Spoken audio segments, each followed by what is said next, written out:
Well, ladies and gentlemen, boys and girls, it is the Savage Bruski Show, and we are expanding the roster in a very special Mother's Day edition. We have two very near and dear to our hearts, gamers, moms. I kind of want to interject the real men of genius, but real women of genius kind of theme song here, except I can't sing that well. But real women of genius. Today we salute you, you 3D printers of human beings. I like that. Okay, I like that. About as true a statement as I can make there. But anyway, we're here with our usual hooligans. We've got Paddy and Jeremy. Hello. Hello. But more importantly, we've got very special guests on. I'd like to introduce you to we have Kitty, Paddy's lovely wife here. Hello. And I'm also introducing Kay, a friend of mine from Twitter. Hey, guys. And Kitty, Kay, we're obviously going to throw different socials in the description of this episode so people can, see a little bit more about you, who you are, check out your social media. Kitty, just very quickly, do you have, I know you're on Facebook. I don't know what else you have. What else do you have going? I have both Twitter and Instagram. I actually don't do a lot of like gaming type posting. Most of the things that I post on any sort of social media is things that I create. So I do a lot of sewing and knitting and quilting and that kind of thing. There we go. And Kay, I know you've got a YouTube for gaming, and I know you're on Twitter. Do you have any other socials? Anything else you get creative on, or? I have an Etsy page. I haven't really been updating it much. It's a lot of my jewelry and that kind of stuff. I need to put my crochet up on there. But for like gaming and stuff, I don't really have any other socials. Not a problem. Paddy, were you jumping in on something? Yeah. She forgot to say that she's at Magic Wands of 2 on Twitter and Instagram. So, Kay, if you do some crochet and some jewelry stuff, I know you'll definitely like what she's like or what she's got going on. And then if you have your Etsy store, I'd like to take a look at it. Yeah, I got to start. I got to remake my Etsy store because my mom wants to put up some of her plastic canvas. Very cool. All right. Well, yeah, we'll in the description we'll have various links. So we'll have your Etsy, we'll have Twitter, Insta, Facebook, any pages that are on, we will throw them down there so people can check that all out and y'all can network, which is always fun. But again, it's a special episode. We wanted to get some perspective from you, Kitty and Kay, on being a mom, being a gamer, and being a mom gamer and everything that entails. So I don't know. I don't have a coin or a dice handy. Who would like to go first and just kind of give a thin, fat, skinny? Why don't you start, Pat?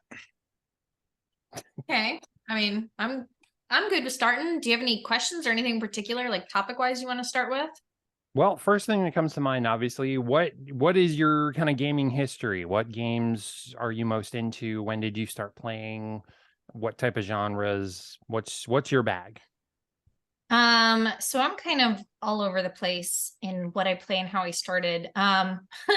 So I grew up in a very religious household where we didn't have any cable TV or even a computer in our house until I got into high school. I have sisters who are much older than I am.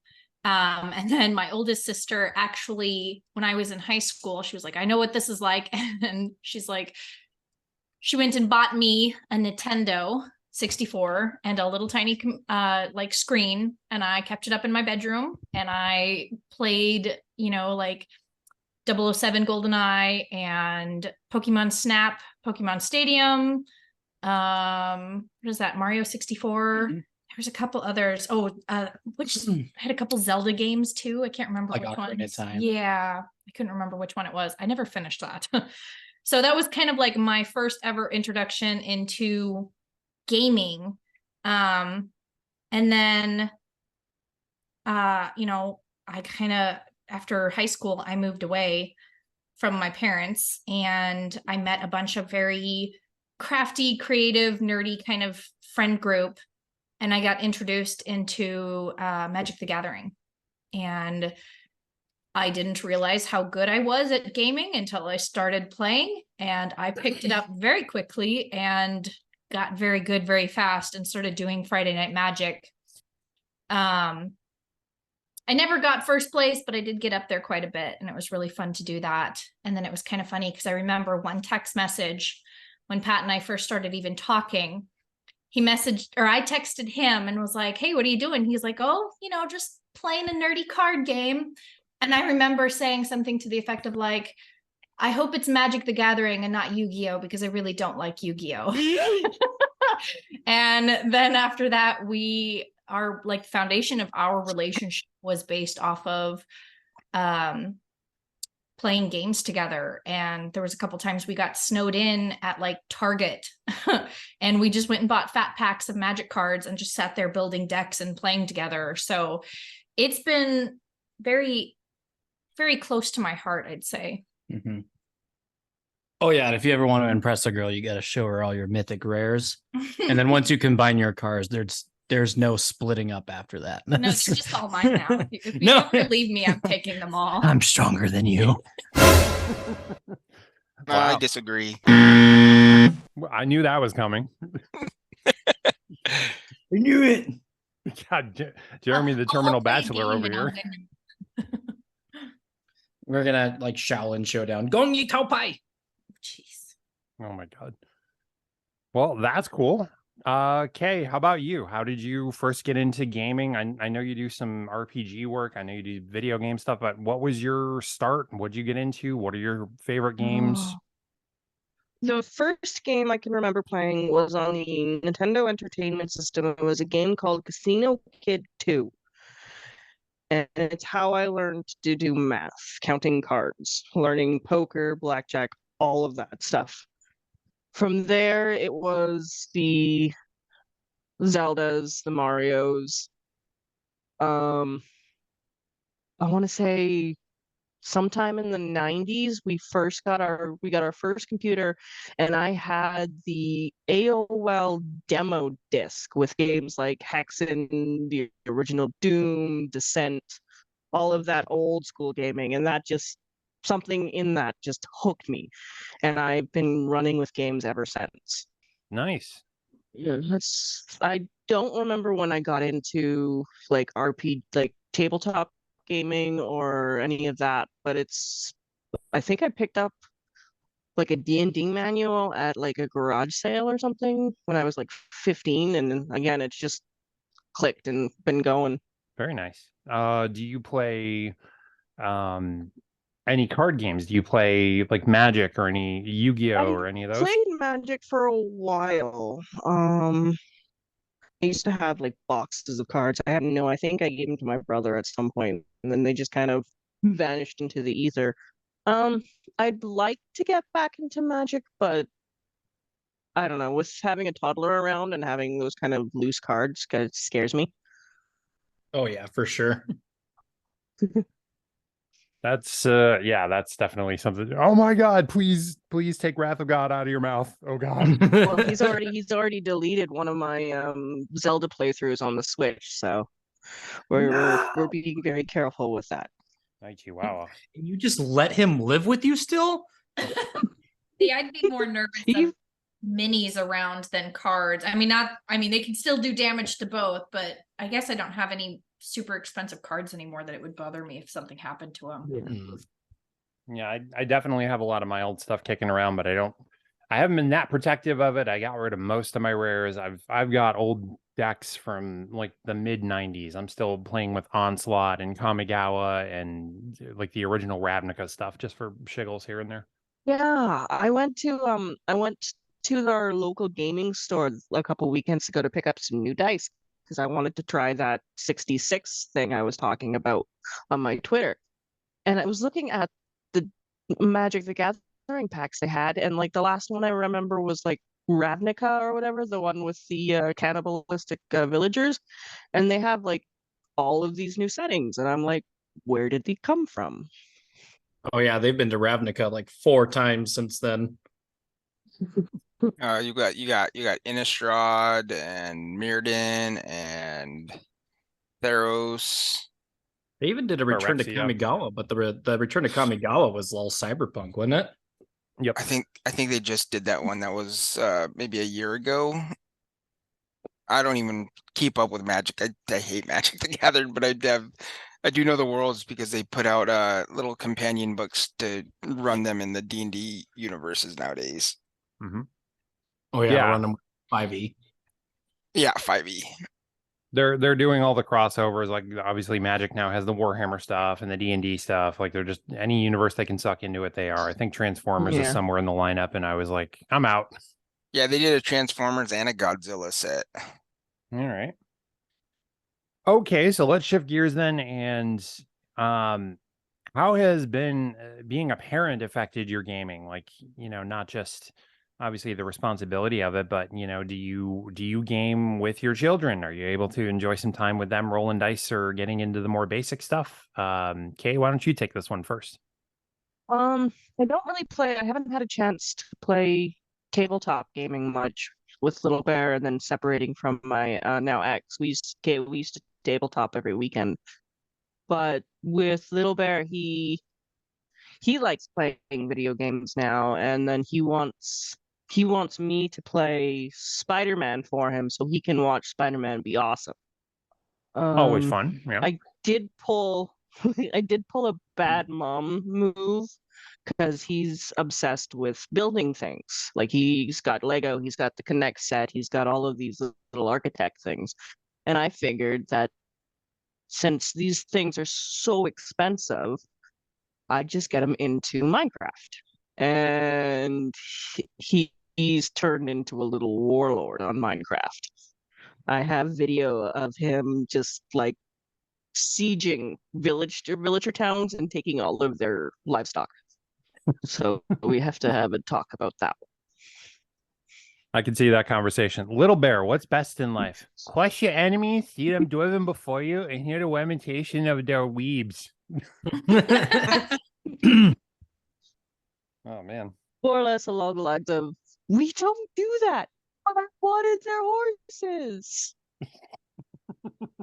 Okay. Just got to go with it at that point and be a proud parent, I guess. Okay, Kitty, how about you?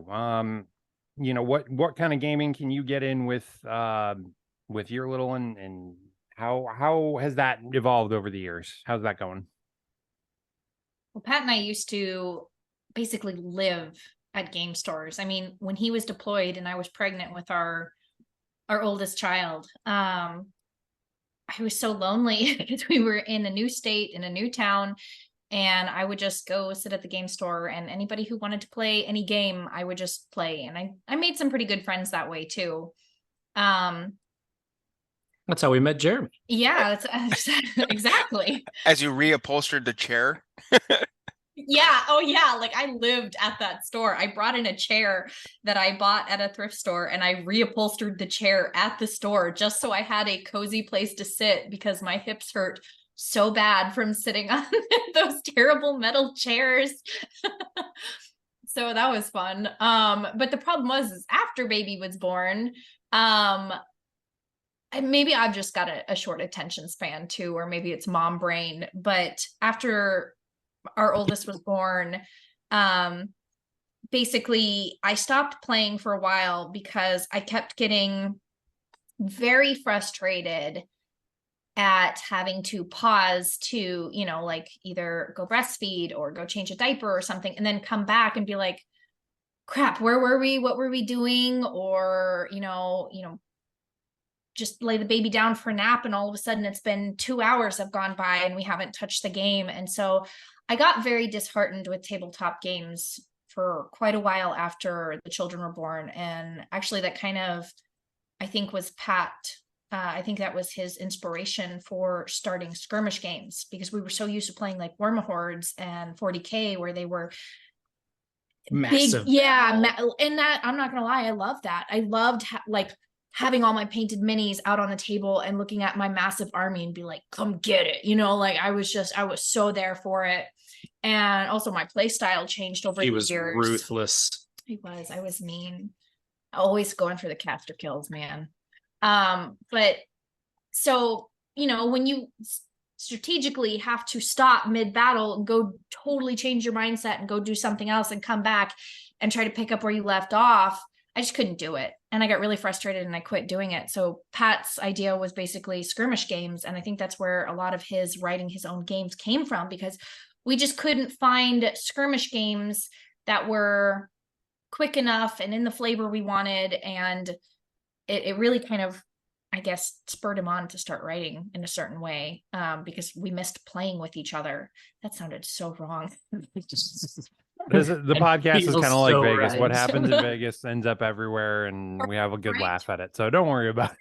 But yeah, so then like, and it was kind of the same thing where we couldn't just leave the models out on the table either, because, you know, little hands grabbing things and expensive models out on the table. We didn't want things broken. And then of course there were so many things too, like with Magic the Gathering.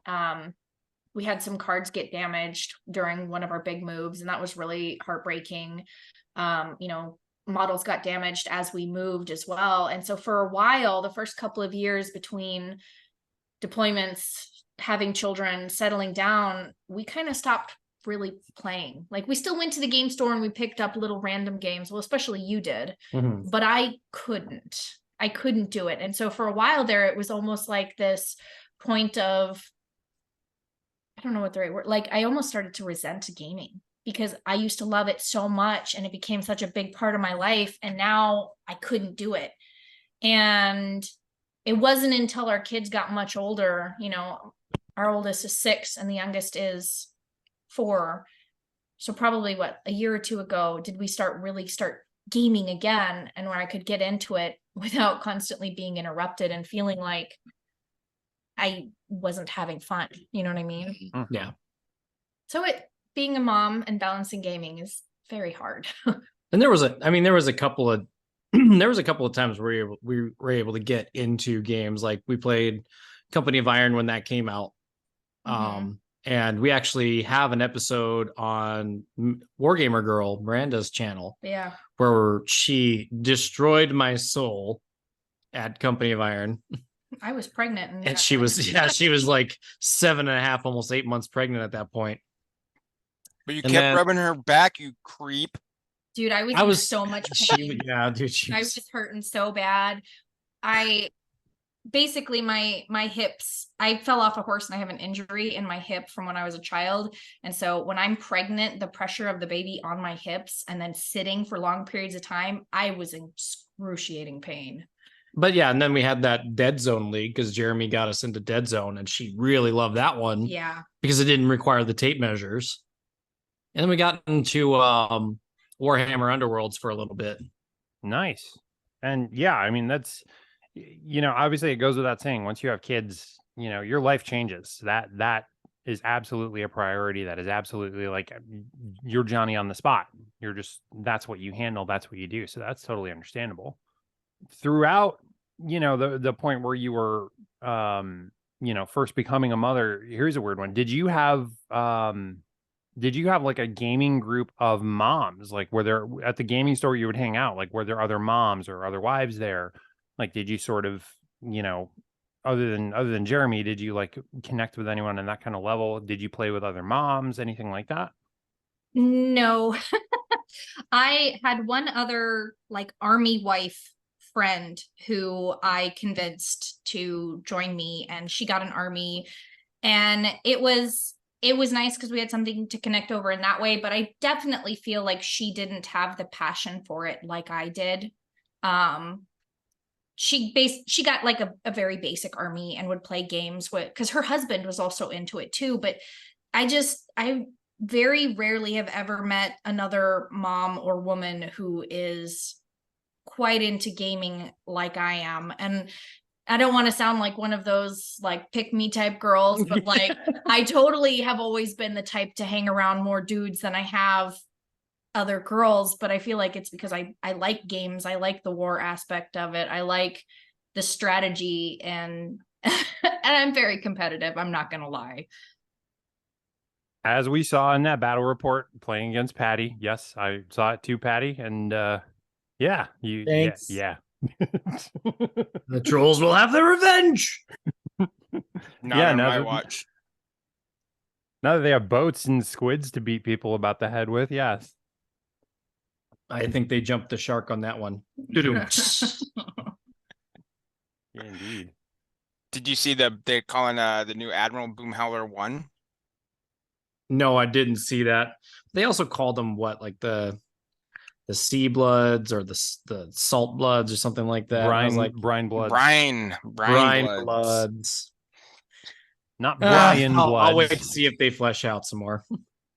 What about you, Mama Bear K? Did you did you find any kinship with other gaming mothers? Do you have like a No. gang of Horizon Zero Dawn biker moms? I have so many bad gaming takes. It's not even funny. No, I've always had an issue with girlfriends, even in high school and junior high. I never really was, again, like Kitty. I was never one that hung out with girls. It was always the guys, which is why I got into gaming, which is why I got into tabletop playing, which is why I got into everything that I'm into now.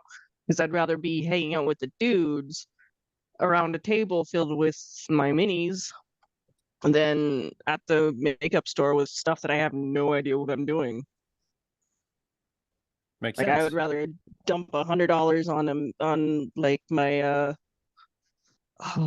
the big game that I miss playing aside from tabletop RPGs is X-Wing. I miss playing X-Wing on the table so much. And that's the only big Star Wars thing I'm into right now since the movies went ass over tea kettle. Yep. The funny story, I was just talking to one of my good friends about I'm so glad I got out of X-Wing before AMG took over. Have Well, you I haven't played in months, if not years. Hey Kay, have you heard of Gaslands? No. Gaslands is love yeah. Gaslands. It's So fun. a feller named Mike Hutchison wrote this game, and if it's I'm not going to say it's like X-Wing, but I would imagine it's got that same kind of feel. It's you get Hot Wheels, and you Ooh. basically it's a war game that you use your Hot Wheels or your Matchbox cars, and there's like different maneuvers and like turn radiuses depending on how fast your car is going. My favorite is when Patrick tries to speed ahead of me and drives off the table. Yeah, it happens a lot. Nice. Yeah, Let me it's see if I can find it. It's very Mad I- Maxy as well. Or what's that other Oh, movie, Death Race? Atomic Highway. There's an RPG called Atomic Highway that's basically Mad Max, and that's what it sounds like. So much fun. So yeah, you got to check that one out. It's published by a company called Osprey. Osprey Games. Is it complicated? Do you think like a 5-year-old could understand it? Oh, If I 5-year-old dumbed could it down totally a play bit? it. I think Because you can dumb it down just a little bit. Because admittedly, like I said, there's maneuver templates, so it tries to simulate like how hard it is to move a car around. But I think there's a couple of rules that you can just drop, so that way you guys can get your favorite Hot Wheels on the table and do car combat. Yeah, because Little Bear loves his Hot Wheels. Don't they all? So do our boys. Yeah. Very And I good think it's intro. great because you don't ever really have to worry about breaking a Hot Wheels car. No. And if No. you do, it doesn't matter. You're just taking the kids anyways. Yeah. Well, I guess there's a good intro game for Little Bear. You can get him going with something like that. Yeah. It's a pretty good intro game. I think even a 5-year-old should be able to get it. The templates do most of your work for you, as long as you can understand how to place those templates down. It's not any more Yeah, complicated than X-Wing. Yeah, and that's a good way to get him to understand his numbers. That's how I taught my daughter how to count, rolling dice and adding them up. Yeah, we did And that. She loves playing with dice. Actually, I keep 2 to 3 6-siders in my purse at all time, and when we're waiting for food at restaurants and stuff, I'll take out the dice and I'm like, okay, Oslo, your turn, and he rolls the dice, and I'm like, okay, count how many you are and you get that many points. And so it's just like a little game that we play to keep him entertained as we're waiting for food or something. Oh, that's adorable. You could do threes pretty easily. My cousin taught me that it's basically a bar game. You just roll 5 dice, and a 3 is a 0. Everything else is face value. You have to keep at least 1 die from every roll, and you try to get the lowest score possible. You can keep more than that, but I don't know. As math skills improve, that might be something fun. Oh yeah. He's gonna end up taking the kids for their lunch money. Playing craps in the schoolyard. Oh, my grandpa made me used to play ship captain crew with him and go to the bars to be his DD. And so Oh, Jeez. I can see that going well. No, Grandpa, no getting into fights. he didn't fight. He was just liked his beer. Nothing wrong with that. Here's kind of getting away from the mom aspect for a minute. What I guess this is something that I always look for and I'm always interested to hear from others about. What advice would you have for maybe someone, that's mom or not, but is definitely like a gamer girl that wants to get in or get started gaming, has always kind of watched from the fringe, hasn't really done anything. What experiences, what kind of tips and what advice can you give for someone like that? Why don't we jump with Katie first on this one? Definitely one thing I learned, especially because like in our relationship, I'm the introvert and Patrick's the extrovert. And most of my friends I've met because he's like, hey, you want to meet my friend's wife? It's like taking them to playground. Yeah, it's like, oh, here, let me introduce you to my kid, my crazy wife, so when he was deployed and I was at the game store, like even as an introvert, you still need human interaction. And so I basically had to just get out of my own head and be like, hey, what are you guys playing? And I was so surprised at how many people were so sweet and were just like, oh, we're playing this. You want to jump in? And so it's not even that it's that hard to learn, because most people at game stores or who like to play games are like, they're dreaming that you'll come over and ask them like to play with them. Their yeah, game. like Yeah. they want you to come play. So I guess it's getting over your own mental break that, oh, I'm awkward, I don't know what I'm doing, to, well, that's okay because they probably want to teach you how to play. Okay. Nice. Kay, do you have anything to throw in on that?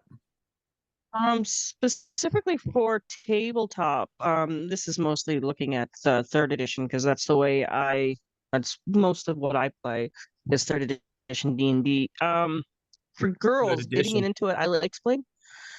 For girls getting into D&D, I tell them we've done this since we were little kids. We did the role playing with our Barbie dolls, with our T-Rexes, with our stuffed animals. We still do it now. There's no reason you can't take the imagination gameplay that you did with your toys and turn it into something that you do with your friends. And there's, like Kitty said, there's always RPG groups everywhere. Like there's a RPG store up the street from me. There's the biggest store in our city downtown. There are always places that are looking for more groups, and if you can't find one, make one. Very true. And yeah, that was I've touched on that in a couple of videos. We got into a whole podcast on growing your group and sort of expanding out. And that really is key. And especially, from the perspective of, okay, good. Not only are you a gamer girl, but okay, maybe you're in a city where you don't have a big store, you don't have a lot of people around. That's got to be the go-getter attitude too. Like I'm horrible for being an introvert. I wouldn't have left my house today if you hadn't have nagged me on it. I'm sorry. But no, it's like, yeah, if you want to play, there's 1,000 different modules that are solo. Get you comfortable doing solo gameplay and then expand outward. You have say you have a girls' night in doing board games or whatever. Why not pull out the D&D box set? Nice. Everybody make their there's characters. some really good ones. Like if they like doing like those at-home escape rooms and stuff. There's some really good like whodunit murder modules that really make you feel like you're on that on the Murder on the Orient Express and such, right? There's no reason why you can't make game night D&D night or Palladium night or, whatever your friend group is catered to. Well, that's the other day my friend called me up and was like, hey, I want to dye my hair. You want to help me? And I was like, yeah, girl, come on over. And then she came over and, you put box dye in your hair and it takes 30, 40 minutes. And so I was like, hey, you want to play Dice Thrones with me? So I busted out Dice Thrones and we sat here at the kitchen table while we were dyeing her hair and I taught her how to play a new game. So yeah, you can do lots of different things to get people in or get into different games yourself. Very true. Very, very true. There's you've probably heard of it. The card game, Death Cats, Murder Cats, something like that. Exploding Kittens? Exploding Kittens. That's oh my God. Exploding Kittens. I have introduced so many people, so many normies to that game, and it is just it's better than Cards versus Humanity. It's so much fun. Oh, I totally agree with you. My Cards Against Humanity game peaked. And so like Kitty was saying earlier, she lived a sheltered life. So I got to show her all the movies, and that was a very gratifying thing for me because like watching her watch some of my favorite movies for the first time. Oh man. Anyway, so we had just taken a 3-day weekend off together and we watched all of the Harry Potter movies. Because I wasn't allowed to watch or read them as a child. And then after that, our neighbors, who was one of Kitty's high school best friends, invited us over to play Cards Against Humanity. And the black card that was played was, I never truly understood blank until I encountered blank. And the white cards that I played was, I never truly understood licking things to claim them as your own until I encountered Daniel Radcliffe's delicious asshole. And so it was so relevant. It was so like at the forefront of what was important to us at the time. That was the best experience I ever had in the game, and ever since I've just been like I've cry laughing trying to chase that Cards Against Humanity high since. Now my go-to like introduction games are Love Letter or Exploding Kittens. Oh, Love Letter, terrible. I love Love Letter. Good. I don't know what Love Letter is. You got to try it. It's one of those quick, easy games that, I mean, you literally have a card in front of you that tells you the rules as you're playing. It's definitely funner if you have like 3 or more people. It's doable with 2, but 3 or more is way preferred. And it's one of those games that it's safe for work, so you don't have to worry about anything inappropriate. Like our oldest son, he has played it with us. That's the whole reason why he started reading as young as he does. And he reads chapter books at 6 years old because he wanted to learn how to play games with us. And our excuse was, well, you can't play games if you don't know how to read. He picked it up so fast. And I've been using that with Little Bear. Yeah, it's such a good, it's getting kids into game. You got math, you got social skills, and you got reading. Boom. I mean, what more do you need? Oh yeah, and it's engaged. He plays my Switch, or even on the when he's looking at mobs to spawn on Minecraft, he's always like, "Mommy, what does it say?" And I'm like, "You're gonna have to learn how to read it because I'm not gonna help you soon." Yep, 100%. It's the best way to do it. Just a little bit more on Love Letter. I'm on like my 5th copy of the game. There was a point when I was deployed that I had to recreate the game on index cards because the other copy had just been played to death, gotten destroyed, and I think one or 2 of the cards had gone missing. So I had to recreate the entire game on index cards because my soldiers, after I taught them how to play, that's all they wanted to play. It's so good, and you can get it in so many different like flavors or genres. Like we have a Cthulhu version, we have a Adventure Time version. Like it's just whatever you're into, there's a version of Love Letter for you. Nice. There's definitely a Lord of the Rings version as well. I need that. Yeah, I didn't know that. I gotta check it out. That's the only version I've ever played, and they played it because it was Lord of the Rings. Isn't there a Mother of Dragons? What is that? Game of Thrones. Game of Thrones. I think there is. Nice. That would make sense. Okay. So if I can ask a question, Yeah, jump in, please. what game that you play makes you feel like peak gamer right now? I mean, and that could be like whatever, if it's your favorite game or the one that you play that engages your competitive edge, or one that just engages your my rest and relaxation. This is my hobby time game. So I guess which game do you consider activates peak gamer mode for you? Mama Bear K, do you want to open with that one? Oh, it depends on how I'm feeling, because I can go feral gremlin gamer mode with WoW so easy. I get the chips, I get my Mountain Dew, and I just like farm raids for transmogs for like hours at night when they're sleeping or I'm home by myself. And that's just like I can do peak feral gamer mode on that for hours. Or I can do, like my skill gaming is the Secret World Legends, again, another MMO where I'm breaking out the pen and paper and I'm taking notes and I'm teaching myself Latin so I can figure out the puzzles and just going insane and down that way. Don't really do much competitive gaming. I'm not a big Okay. fan on PvP and stuff, but those are my two feral gaming modes. And see, I really like playing things like D&D. I just don't have as much experience with it. The first couple times I ever played D&D, I played with a group that I did not feel comfortable playing with, and so it was a rather not fun experience. That wasn't the first time you played. The first time you played was Gamma World, and it was a one-on-one session. Yes, but I'm saying as a group. Oh, okay. Like true D&D, not anything else. But for me right now, man, I'm not gonna lie, we pre-ordered Cthulhu Death May Die, another season of it, and I'm super excited for that.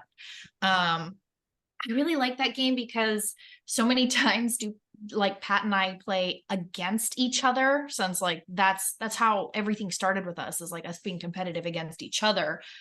That it's really nice to have something to play together where we're like fighting one big bad and we're playing on the same team versus, him versus I kind of thing, because I get tired of kicking your butt all the time.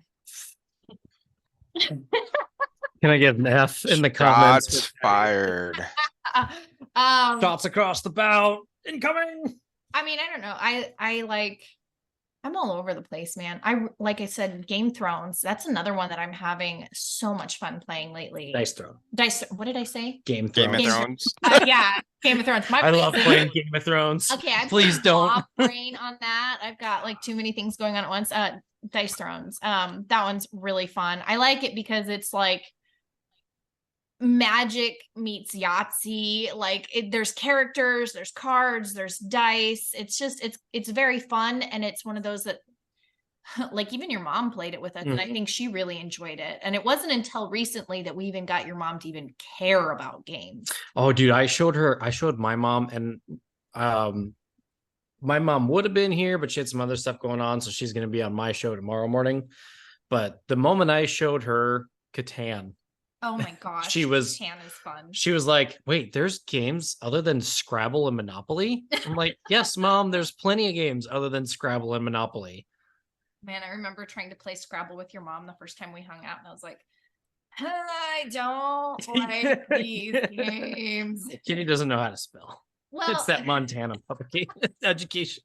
Okay, I can read really well. I read very quickly, but like whenever it comes to spelling, my brain's like, we just forget letters. I don't know what's going on. Can I get a vowel? Join the So- dyslexic crowd. Yeah, no kidding. Everybody has a Sofa King moment. Yes. I think the Sofa King is awesome. Mhm. Oh boy. Jared, what about you? You got to have some questions, curiosities, things you want to throw out here. I did have a question. I was going to ask if there was any specific game that they have no interest whatsoever in giving a shot. Do you have like is it for tabletop or It could be tabletop or RPG. I don't know. at this point in time, because there were so many games that I had poo-pooed on before, I was like, nah, that doesn't seem like my thing, only to then play it and go like, okay, this is pretty dope. Like Dead Zone was one of those games for me because I'm definitely into like the Lord of the Rings type feel versus like Star Trek type feeling. So you just like you like fantasy more than you like science. Yes. So when Dead Zone was introduced to me, I was like, this really isn't, it doesn't look cool. It's not something I want to play. But then after playing it, I was like, okay, I get it. This is pretty dope. Like I really like it. So at this point in time, like I honestly would be down to play just about anything. That being said, I don't think I'd ever play 40K a full game. Just because I just can't see myself playing like a game with a lot of points. And I feel like most 40K players, that's the whole point to them, is get as many points, as many models out on the field as possible and play big epic games. Every 40K player I've met has been like that. And that's just not interesting to me. Well, 1-page rules isn't too bad, and you get quite a bit of models out on the table for that one. Oddly enough, I would be that one guy because my friends were those nuts. Like when Apocalypse first came out, they were like, yeah, Apocalypse, throw everything on the table, have everything in there. And I was the one guy who was like, I'd rather just play 1,000 points. I'd rather just do a 15, I'd rather just do a combat patrol. Very, not skirmish, but the tactical end of Warhammer. So they're just as a thing. They definitely are out there. They're just probably not the majority. I love Apocalypse. I like big games. And you cannot lie. I want my game to take 32 hours to play. Dude, when Mark II was being phased out, Mike, Minnie, and I played 150-point game of War Machine with 3 casters. So he brought, who did he bring? He brought Harkovich. I think he brought Harkovich, Irusk, and The Butcher. No, surprisingly, I don't think he brought the Butcher. He brought Strekov. That's crazy. Nobody brings Strekov. Well, and that's the way that he was. He was like, who knows where he's going to be in the 3rd edition. So I was playing where he's at now. And I brought Madrak, Calandra, and Doomy 3. And it took us 2 days to play. I think total game time, it was like 8.5, almost 9 hours. Nice. And was that points wise, just because I don't remember second so well, was that like 150 was equivalent to Mark III 75, or how did that work? 150 would be 3 times what you would get at 75. Yeah. 50 points was your average game in Mark II. I think I had like 7 War Beasts on the table, and you each had a gargantuan. Yeah, I had 7 War Beasts. I had the Glacier King being one of my War Beasts, and I think I had Scouts, Career Warriors, Feudal Stone, Champs, Fenblades. I mean, if I had it, it was on the table pretty much. Did you do the 4-player game we did with him? Yep. Yeah, we did that. And who was that? That was Tony, you, Mike, and I, right? I think so. We each had I want to say we each had 125 points for that. I don't think we played that many. I think it was 50, because I remember my list for that game was Calandra, the Glacier King. I think I had maybe the unit of Champs. I can't remember. I just know Mike pulled off the win somehow. Oh, yeah, I remember how you guys all teamed up on me like I was the threat. That's not true. Mike knocked me out of the game early on because he was right across from me and I saw him as the threat. So it was Tony and him that ganged up on you. Oh. And Tony was running Retribution, and we played 50 points because I think it might have been 50 points because that's all that Tony had at that point. I thought Tony was into Grimkin. He got into Grimkin after he picked up. Yeah, it was right after that he switched over. Yeah, and then he gave me a bunch of his ret that he got a bunch of ret in a trade or something like that, or in an eBay lot. I think something in California. Yeah, he when he went back to visit his family or something like that, he found somebody on like Facebook for sale who was selling off a huge lot, if I remember correctly. Yeah. Because he got a heck of a good deal on a lot. And it was the only reason why his wife was like, okay, you can get some. Yeah. She was not into it. Okay, so you say you play a lot of WoW and Secret World, or I played a little bit. It is Secret Worlds, right? It's that kind of modern day MMO with a lot of Yeah. Lovecraft stuff. Yeah, it's very reminiscent of D20 Modern. It's a lot of like Right. all of the conspiracy theories are true, and you have to deal with them. I'm gonna have to check that game out again. But do you have like a regular rating group that you do, or do you just usually? No, it's all by myself. I don't even join guilds. Like I have no interest in everybody. All the other players are just NPCs to me. A lot of people these days are NPCs. They're all just NPCs. I'm the main character. I have the plot armor. I was reading somebody talking about the new Star Wars video game today, talking about how they've played like 18 hours or something of the gameplay and have yet to run into a single white male NPC in it. That doesn't surprise me at all. Yeah, I was gonna say It's still a ginger main character, so at least we have that going for us.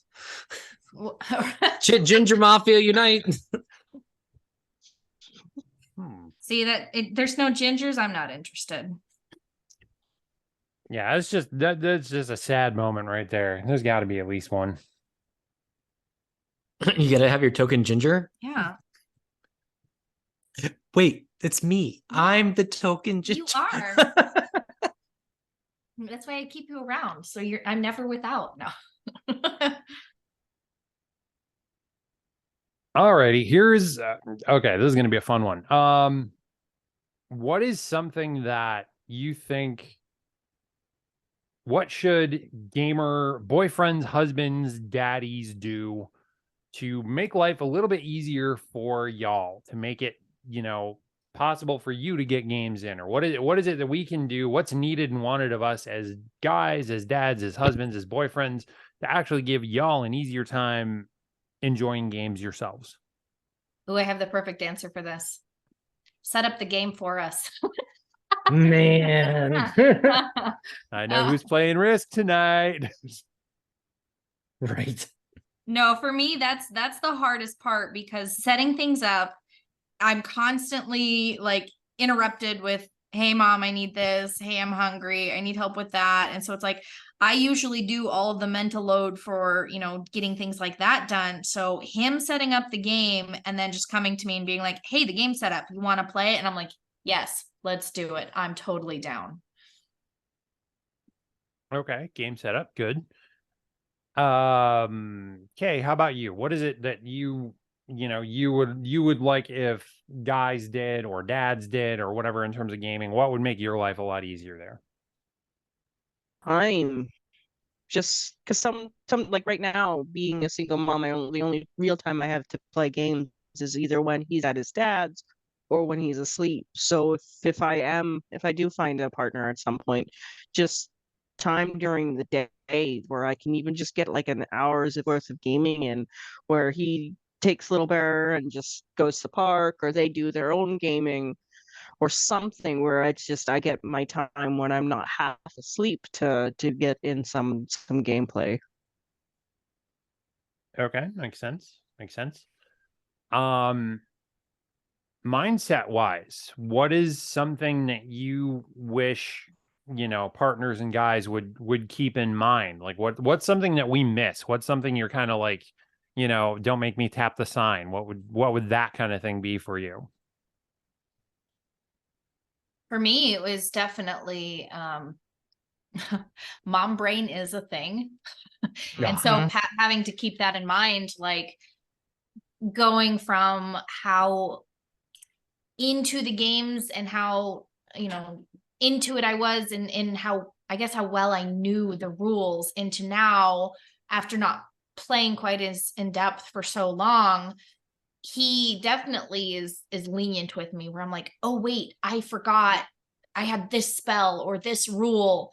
Can I redo that?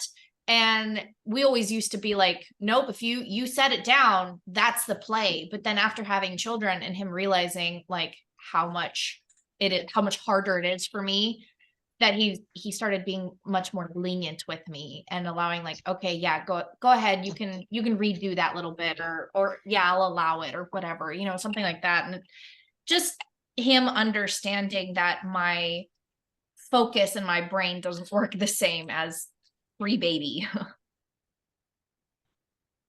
Okay. Good to know. Good to know. Okay, this probably more applies to, when you do get to go out and visit a game store, or even online, if you're playing WoW and you run into other guys.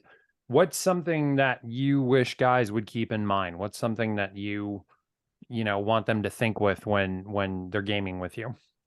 The biggest one I run into with WoW, and I don't know if it's just a relic of, oh my God, girls, is, oh my God, a girl on the internet or a girl at the gaming store. And I don't need your help. I have 15, 20 max level characters. I don't need, I don't need your help. I don't need you to take me through the run. I can do it by myself. I know I've done this before.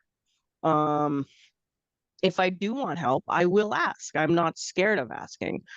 If I'm at the game store and I'm not sure about whether or not I should get into 5th edition over 4th edition, or stay with my 3.5, or try, say, Spelljammer over Rifts, or if I'm not sure, I will ask. But don't be a male feminist is all I can say. Definitely don't try Spelljammer over Rifts. Oh, you should try Rifts. I hear great things, but don't mess with Spelljammer. That's a waste of time. See, I don't Spelljammer's the space one, right? Yeah, Yeah, it's but their it's still weird, wizards. Blech. and the spaceships are like open tops, like it's like that Disney movie, the Treasure Island in space. That's Yeah, Spelljammers. see, and I love Treasure Island. That's one of the He Treasure said Planet is one of my yeah. favorite But movies. But you that's can not what do- we're getting at. We're saying Spelljammer has the worst ship-to-ship combat rules because they don't exist. You Oh. can do Spelljammer in RIP. 3.5. It exists. Oh, fair enough. Yeah. RIP the Hadozi. And wizards. No. Yeah. We never again. I don't know. Not I one more like my gold piece. 3.5. Yeah, there's Spelljammer in 3.5. There's books out there. You can find them. I probably have them. See, this is why we're here. This is why we're here. We can help each other. Is there what about gamer boy peacocking? You go into the store, or in Kitty's case, it's like, what if you're looking for a mate who is also a gamer, what qualities are you looking for? This is starting to become less of a Mother's Day podcast and more of a dating advice. For me personally, I'm not gonna lie, I never went to the game store and was like, all right, who am I hitting up today? Mainly because the few game stores I did go to, I did feel like the token woman. Like you're joking about the Yes. token like redhead, but yeah, you feel like, oh look, a girl, like Ooh. shiny. I mean, that's I kind will of say, go ahead, Bruski. it's kind of like the Planet Earth, Blue Planet thing with Richard Attenborough's brother. Like, this male only has 1,500 points of AdMech. He has missed his chance to mate. You could only have done worse if you had chosen Tao. This one, however, Hey! has 5,000 I points. knew it. This one has 5,000 points of chaos. He is clearly taking the pick of the litter here. That is the Chad. Oh man. What about you, Mama Bear K? Is there a Chad gamer? What would you consider being your Chad gamer mate? I'm bad when it comes to like gamer knowledge stuff. Like, that meme where like girls can't wear band shirts because guys ask them questions. Well, that's me, right? I can't play 40K because I can't afford the minis, but I'm all about the lore. And I am 3D currently print on them. my travel mug carrying around on my travel mug. I have a Lamenters sticker. So if you can tell me what that is a Chad Gamer move because most people don't know what the Lamenters are. You know what the So, Lamenters like are, if you're Patrick? I was gonna say, if you got to the point where somebody had explained, well, because you know the Lamenters. Never mind. My follow up question was like, wait a second, if you don't know the lore, but then somebody says, well, I know the lore. Would that circumvent your earlier point where you're saying, hey, I've done this before. I don't need you to show me how. yeah, like if you know who their mother is, if you know who the Lamenters are, if you know the corrupted founding, if you know things in the lore that aren't mainstream, then I'm gonna get interested. Then Yeah, I'm gonna that's a listen good to point. you. That's how Patty and I kind of met was I was a manager at Hot Topic and he came in looking for clothes and stuff and basically like I know what's current, I know what's relevant, and I was a gamer back then and we started striking up conversation and then he just kept coming back and kind of being stalkerish. So Oh, rough.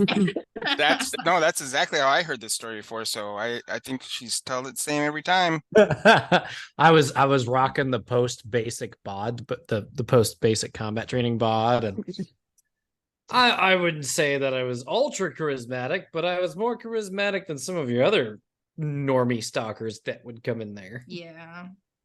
Well, again, like I said, I was a gamer girl who was also the like goth girl, and I knew enough to hold conversations with pretty much any kind of nerd who came into the store. And I mean, to me, it was, I hate to say it this way, but I knew that information to sell things to people more than to like to really know, like, because I wanted to know that information. But it definitely helped, like sell things to people and get people to talk. But yeah, I don't know. There's definitely, for example, right? I went with one of the friends that I had met at Hot Topic, and he wanted me to play Yu-Gi-Oh with him. And I was like, that was mistake number one. well, because first of all, the aesthetic, this is the girl talking in me, right? The aesthetic of the game really plays into how much I want to play the game. Like, if it looks pretty, I want to play it. Dude, the And- first time she looked at the in War Machine and Hordes, she looked at the Flamebringers, which are the assassin women on horseback. She's like, I don't know what that is, but I want to play those.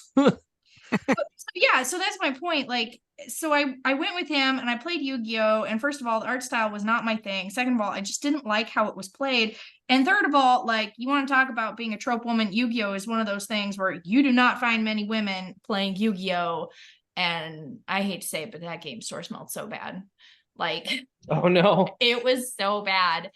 So it was a combination of like all these different things. And then he thought he was so cool showing me a new game. And it just was like, it just was every check of what not to do, I guess. I almost hit that bad note with you when I tried to show you 40K the first time. Because yeah, again, I told you, it was one of those things that I didn't like the massive points. I didn't care for the models, but I just needed to find my own way into tabletop games. Well, I'm pretty damn sure that Patty is glad you did. So he's a happy dude. I'm sure too you don't remember, but back in the early 2000s, there used to be a store that Wizards of the Coast ran called Wizards of the Coast, and most malls had one. And yeah, I actually asked a girl out that worked in the Wizards of the Coast in the Portland Mall, Clackamas Town Center, and because I figured she was a nerd for working there. It turned out this chick was totally not a nerd, and we did not click at all. Oh no. Oh God. Yeah. Okay, so there's one. Are there IPs or properties that you feel like you need to protect your kids from? Where you're like, yeah, that's nerdy, but that's not the good nerdy stuff. And of course, Kitty, I'm sure we'll say Yu-Gi-Oh. I just really don't like Yu-Gi-Oh. I can't think of anything. Like, I know that people are like hating on Wizards right now for all the shit they're doing, but I feel like we don't play a lot of that kind of stuff in the house. So Well, the kids that's are probably going to play what we play. I was gonna say that's by virtue. Even when I taught you RPGs, I taught you a game that had already been out for a long time, and I had already chosen to part ways from Wizards of the Coast by then, other than Magic. But that's another conversation. So let's say Bjorn started going to the library more often, and there's a little crew there that is playing 5th edition D&D, and he wanted to join. Would you allow that? I would encourage the group to play something more akin to The Dungeon Master has no desire to switch game. You coach Bjorn to play Kanye the Giant, piss off the DM, and take it over and make it a rad game. I feel like gaming at all is better than no gaming, so long as you're not playing. Like if I walked in and they were playing Thirsty Sword Lesbians, I'd be like, wait a second. Well, What about you, Mama Bear K? Is there something that you're vehemently opposed to where you're like, no, we don't travel to that. That's the elephant graveyard. Not specifically. Like I wouldn't want him around my Black Dog books or like the nymphology stuff that 3.5 had. Like I keep those away from him. But specific IPs, I can't really think of anything that I wouldn't like. There are some like M-rated games that I wouldn't really want to play around him, but I can't really say that there's like I don't know. There's genres of games that I don't like platformers. Like he tried playing one of the Mario games, the old school Mario platformer games on the Switch, and he's like, "Mommy, this is just a dying game." Yeah. And that sounds like our oldest. Yeah. He's played that and he did not like it. yeah, and I'm not a big fan of platformers either. So it's just it's not something that I have in the house because I'm not interested. But if he's older and he's interested, finds a game that he's interested in, as long as it's not overly mature, that's fine. Fair enough. He does have to have a job to make his own money to buy his own minis, though. Yes. So it's not going to fund. As somebody who has a 3D printer, that's not going to fly because oh yeah, I'd rather just print the minis for you at 2 cents a pop than have you buy them at $12 a piece. Depending if you're like let's say lose internet again. Nope. 40K and wants to play tournaments, he has to have so many parts or whatever. Like what is it? 40% of the model has to be from 85%.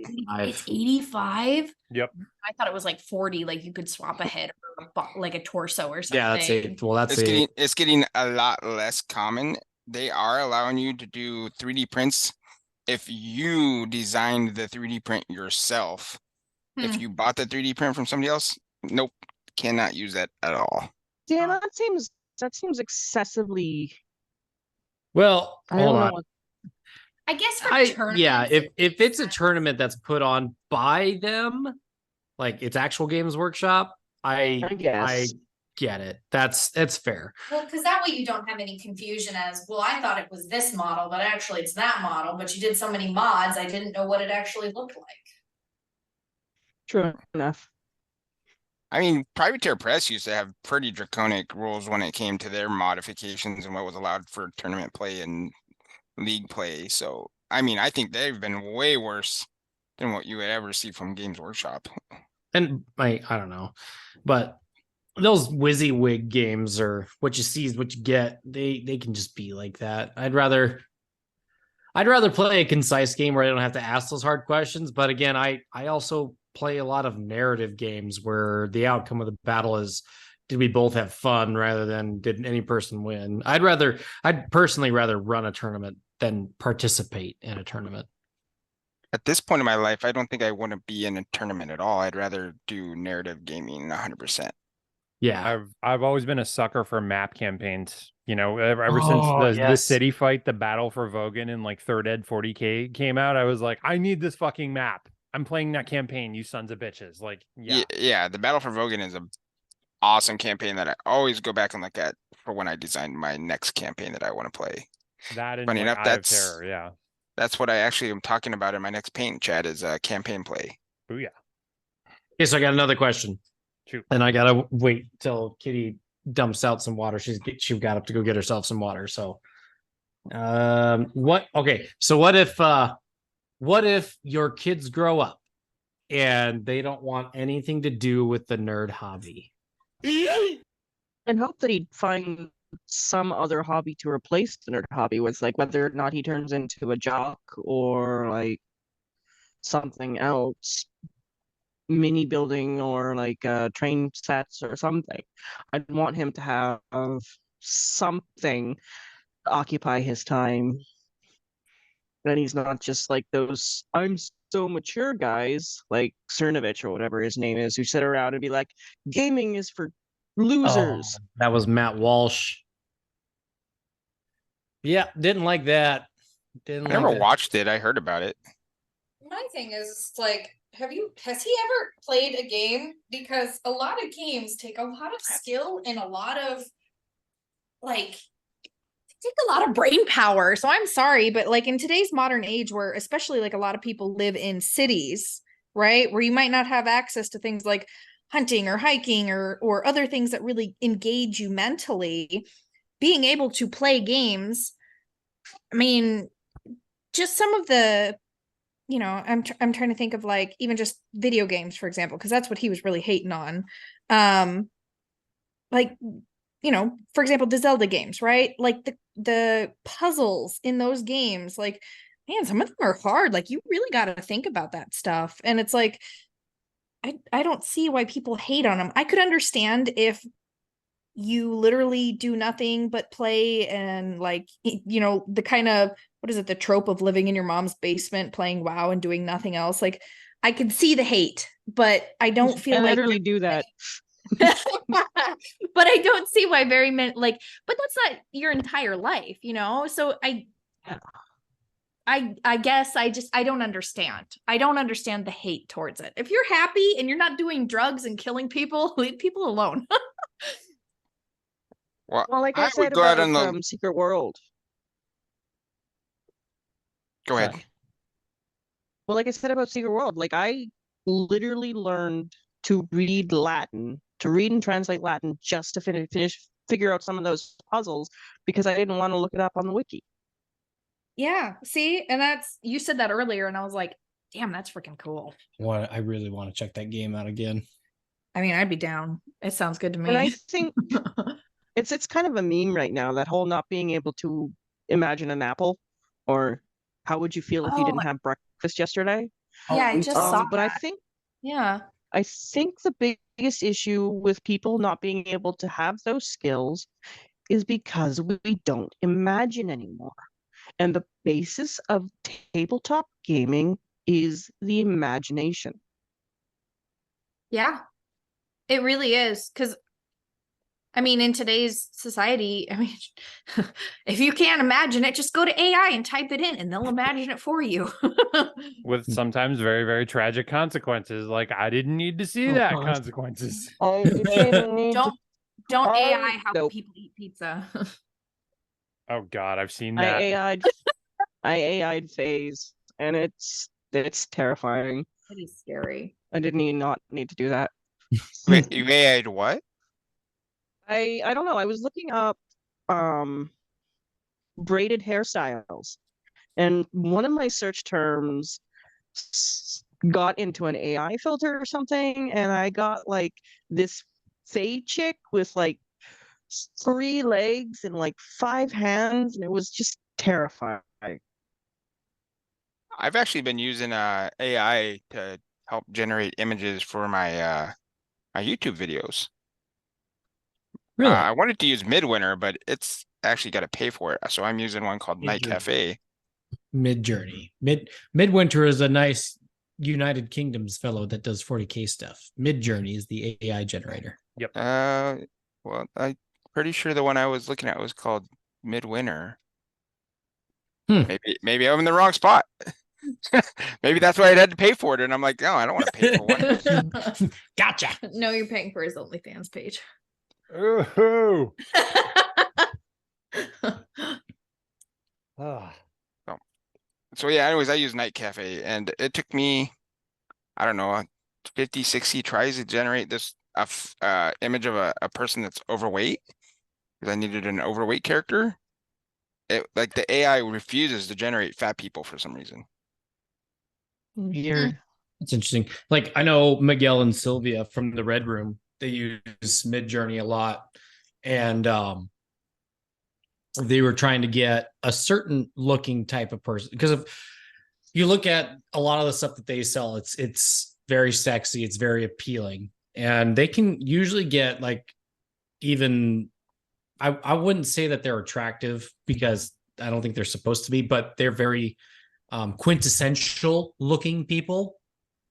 You know what I mean? Like they check a lot of the boxes of, oh, I want to see an old man in a fedora.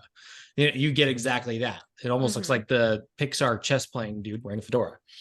But they try to put like slobby liberal looking dude, and it was still like this Giga Chad chiseled looking guy. He just had blue hair and lots of earrings. So it's really weird, you know, how the computer sees certain things and tries to code all that out. Does that mean the AI thinks we're sexy? The AI wants to procreate. I'm sorry, Dave. Can you repeat that? Well, what I found is like there's prompts, and if you have to go in and mess with those sub prompts that it already generates in there itself, stuff that you don't write in. And if you can figure out how to mess with those sub prompts, that will allow you to generate your images slightly different than what it wants. But I still was only able to get the girl with like semi chubby face. It would not give me a fat chick at all. The only time ever Jeremy's asked for a fat chick. I know, right? Dude, fat bottom girls. Come on. Fat bottom girls, you make the rockin' world. You make the gaming world go round. Yeah, I was gonna say I can't say much. I'm not a thin person. I have chunk in my trunk. We don't prefer thin people on principle. Yeah. What is it? There's an amount of chunk that signifies wealth and health, and I'm there for it. Like the Aphrodite. That was like the 1800s, dude. That's not no more. Well, it's better than it's gonna be the 18. chic I was of gonna the say it's gonna 90s. look 1800s here pretty soon if we're not careful. But what about? Let's see here. No, I had another question ruminating, sitting there in my head, but I can't remember what it was. Oh, okay. What about this one? The and Kitty might kind of already know the answer because I've semi sort of introduced our baby bear, which by the way, Mama Bear K, it's funny you say little bear because we usually call our son baby bear because that's what Oh, it means in Norwegian. But what is the first game that you want to like fully introduce and try to like immerse them or try to capture their imagination into the nerd culture? And I know you said that they play Minecraft, you know, because ours plays Minecraft and yours plays Minecraft. Children just naturally yearn for the mines. Our first mistake was taking them out of the mines. But as far as like cementing their future, Back to the 1800s again. yeah, back to the 1800s. I was just saying that. We're circling back. But what would be that game that you would hope to introduce to them that you hope you could play with your kid for forever, I guess? Well, right now it's Spider-Man. He loves helping me play Spider-Man. We'll sit and play that for a little while until the sound of the PlayStation gets too much. I don't know if there's any specific games. I just want him to understand that there is I don't know how to put this, a bigger world out there. What's that cliche saying about people who read books? They don't have one life, they have many. Well, it's the same thing for playing games. You never have one life, you have many. I can be a sword swinging hero, or I can be a powerful mage, or I can be a web crawler. It's just, what do I want to be today? I agree with that. I mean, and that's I feel like having a variety of different games that they can play, I mean, it opens their mind and makes them think about things in a different way. But also, like you said, I mean, that was literally like the perfect way of describing it. Like, it opens their creativity and their imagination, and they can have and be whoever they want to be. So that way, when they're in real life, they're not pretending to be something they're not. You mean I can't be a pretty princess? You can be I- as pretty a princess as you want to be, honey. Yes. But you do it in D&D, right? Do not disturb. Oh yeah. No, he doesn't like to be disturbed When he's playing princess. when he's playing pretty princess.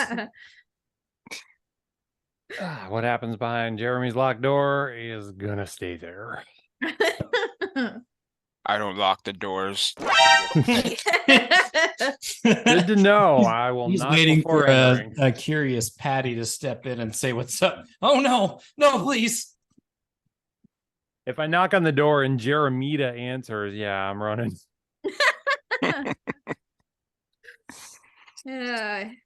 He's got to shave his legs, and that takes at least an hour a leg. So Who? I don't shave. I nair. We talked about this once before. Ladies and gentlemen, if you want to befriend Jeremy, get him laser removal surgery right now. I hope he got a lot of money. Jeremy will nair your back for you from money. So what game would you introduce him to, Pat? Well, I've already introduced Bjorn into my Die 10 game. He's kind of been the initial play testing group. Bjorn and I played a lot of Minecraft together, which is really cool because I didn't necessarily grow up with Minecraft, but I played it in my much later teen years.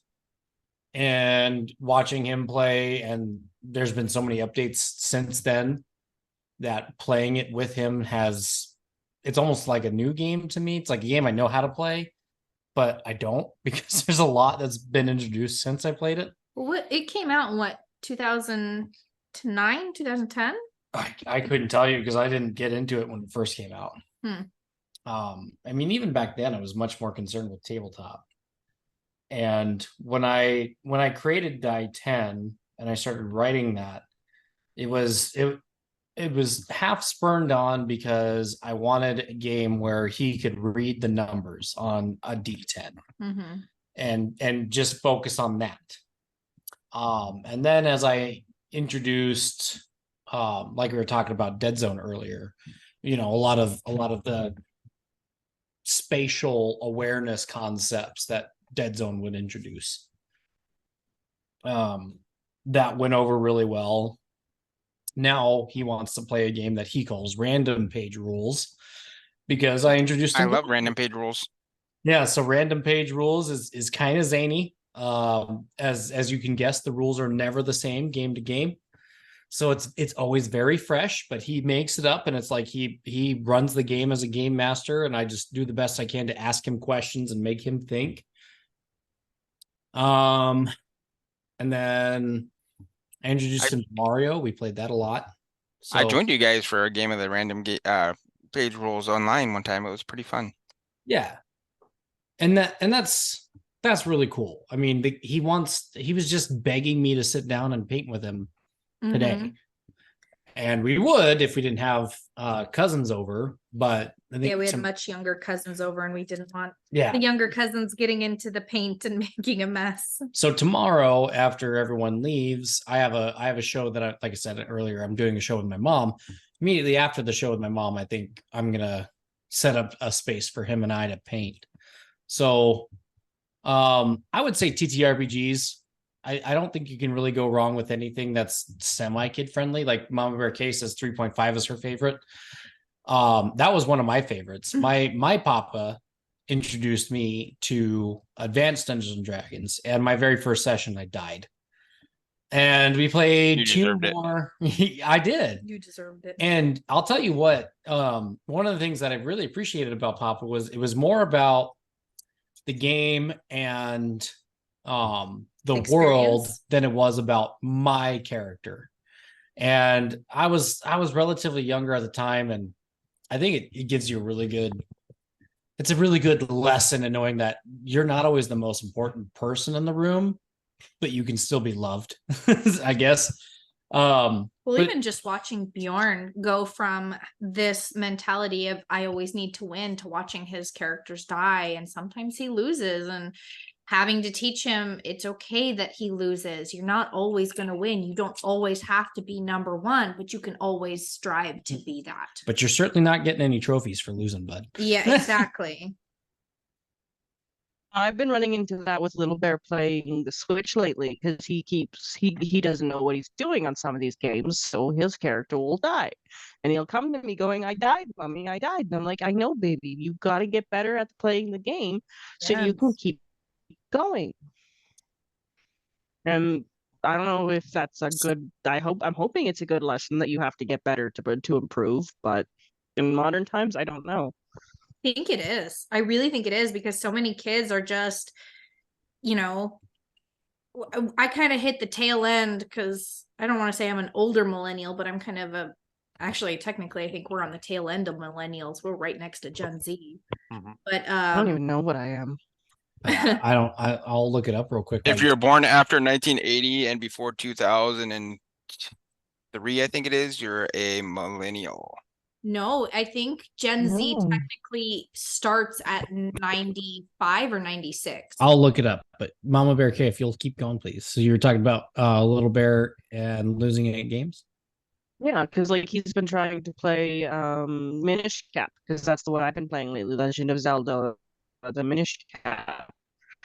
And because he doesn't know what he's doing, he keeps dying. And I'm trying to explain to him that, or even in Minecraft, if he can't build something, you need to figure it out. You need to step back. You can't get mad. You can't throw the system. You can't get angry. You have to step back. Don't and you have throw to the think, Switch, what am I please. doing wrong? Yeah, don't throw. We've gotten into some very, very intense arguments over what you do and do not do with the video game. This is like the little person's equivalent of that one meme from Assassin's Creed. The guy's hanging on to something and trying to jump into the window, and you see the player just say, jump up. Fucking jump up. Let's go with the ledge controller through the screen. Yeah. Yeah. Well, see, we No, actually had it's- the exact same problem. Our oldest got mad at the Switch and hit the screen and cracked the screen. And thank God I had a really expensive glass screen protector on it. He just ended up breaking the screen protector, not the screen. But that was a big Oh. lesson, because I didn't let him touch it again until after he saved up enough money from doing chores and working that he could pay for a new screen protector. Yeah. Yeah, he was. Thankfully, Little Bear's not strong enough to do that.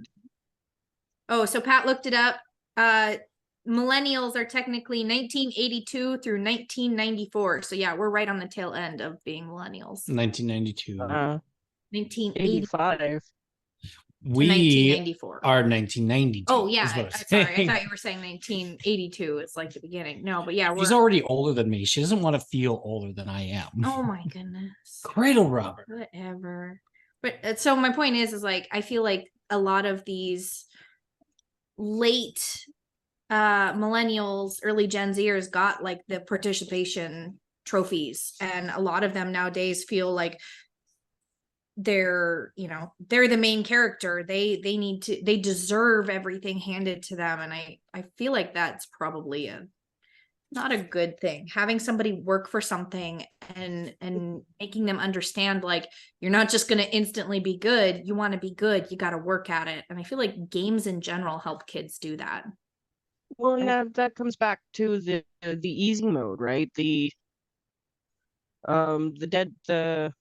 Oh, what are those games? Well, just playing From Mario on with Nabbit, Yeah. the Nabbit character, right? Hey, he can only die if he falls in lava or in a crack that goes all the way to the wherever. He's the I mean- best character. Yeah, I guess I he's don't know what that is. He's from the new Super Mario you. game. Super Yeah, Mario Super Mario U. Hey, He's the character that I always give the youngest people to learn the game with because he can't die when he gets hit by enemies. He only dies if he falls. Weird. Mostly, on the Switch, we mostly just play the emulators, the Game Boy, the NES, those things. Oh, okay. So we're playing old school games. Cool. Yeah, like I don't know, it's my idea, like no matter what I want, whenever and however my kids do anything with games, I want them there's going to be new things and there's going to be new trends, but I think they should have that experience of like the fairy tale era. Like I would love nothing more than when my kids get into like Final Fantasy 9 and they just have that kind of a story to remember, Well, I think I think Kay, you were talking earlier about like being bad mama introducing them to Minecraft, but It's just I made the Legos. mistake of introducing my kid to Diablo 3 early on. Yeah. I was like, I remember because when Kitty and I first got it, man, that was another one of those times where we didn't make a whole lot of money. We got it used, Mhm. but when we got it, we made sure that we put in time requests off so that way we made a pillow fort in our living room at the age of what, 24, 25? No, 23. Oh, we were like 21, 22 because we Yeah. it was Yeah, but 2014. anyway, the point being is we made a pillow fort and we played it nonstop. We fell asleep in the living room in our pillow fort, woke up the next day, played it again. And So it's got good memories for yeah, us. and so it was like what, 4 or 5 years after the fact, I was like, man, I really liked playing Diablo with Kitty, and it's a split screen game. I can play with him. Totally forgot how gory that game was. And so we bought it again, and then Pat and our oldest started playing it together, and we're like, oh yeah, maybe this isn't the best game we should Well, it was play. I mean, we played. I don't think he's ever gone past the zombie level. No, he just likes killing zombies. Who doesn't? So, Patrick doesn't. He never wants to play Zombicide with me. oh, I'm not saying that I don't want to play Zombicide with you. I'm just thinking I still haven't made my way through the rest of Rangers of Shadow Deep, and that's got some zombies in it. I did like playing that one. That one was fun. Rangers of Shadow Deep is really good. Kay, that might be a good one for you and Little Bear to play. If you could check that one out. That one's by a company called Modifius, and it's Rangers of Shadow. I used to play the Modifius Conan. That's my favorite board game. Well, they also have the RPG, Modifius. Yeah, we played the RPG. They recently lost the license to do Conan, and they just No, they didn't lose the license to do Conan. They're taking over the board game. Really? Modifius consolidated everything to them. Then why are they publishing Blood and Doom? It's like it's replacing their Conan RPG system. Or maybe I got that backwards. Maybe Monolith is consolidating everything. I think I'm pretty sure it's Monolith. Yeah, that's yep. Is Monolith the same guys that did the Monpoc? No, that's Mythic Games, and they're going bankrupt. Oh, that's such a shame. Anywho, on lighter news, Conan's great. I love Conan. I love Conan. I helped write many Conan things for Mongoose Publishing, and a little bit for not Mythic, the Modifius. My name should be in the I'm pretty sure my name's in the player's handbook. Nice. I was hoping that they would keep the rights and we would get some Red Sonja stuff. Oh, that's the they can't. Unfortunately, Red Sonja is not owned by the same company. Yeah. You have to go through a different person. It seems like of the two, Red Sonja always runs into some kind of snag on that, like the licensing, the ownership, the trademarking, and all that stuff. And Conan is much more like get in there, unfortunately. Well, how much longer till Robert E. Howard goes into Creative Commons? Like that's what happened to all of H.P. Lovecraft stuff, or is it because it won't because of the way his trust was set up, and they continue to publish books through new authors, so it can't. The just like J.R. Tolkien will never go into Creative Commons because they have an estate. So unless that estate somehow fails to do something for however many years with the license, they'll never go Creative Commons. Right. fair enough? Hopefully, we can get a Solomon Kane RPG at some point. I think there is one coming out. I was just looking at it a few weeks ago. Solomon and Kane. What is the thing from Solomon and Kane? It's like, I know if I'll kill you, I'll go to hell, but as a price, I'm willing to pay, or something like that. I don't think that's an actual quote. Yeah, But I so saw the it's tweet. Pinnacle Entertainment Group is put out the Savage World of Solomon Kane RPG. Ooh, I'm gonna have to check that out. The Solomon Kane movie. I just can't remember which one it was. I don't remember. There was only one Solomon Kane movie with Thomas Jane. I'm pretty sure we watched it then. It I was know a you good liked one. You show me so many movies that I hadn't ever seen before that my brain kind of like does not remember them. It's a pretty decent movie and pretty faithful to the story of Solomon Kane. Worth checking out for sure. Yeah, we're way off of topic here, Pat. that's something that happens on this show. My eyes just glazed over. I was like, I don't know what's going on. Yeah, the phrase "I digress" is like famous last words. Yeah. I don't know. I'm one Red Bull and 2 coffees in, so whatever's good for me. I am a tall boy. I'm 2 tall boys, a gin and soda, and now I'm working my way through a Moscow Mule. You're supposed to not drink as much this week, Pat. Remember? You said so. No. That's not what we said at all. I am making that B-roll footage, by the way. I might even just make a smart-ass little 3-second video of the effort we took to capture the damn sound of you opening a can. That would be great. I'll do it again. Hey, you know, I wonder if you could catch it better on my microphone because I like the way it is. It's like the actual headphone that I can just put right down next to the soda.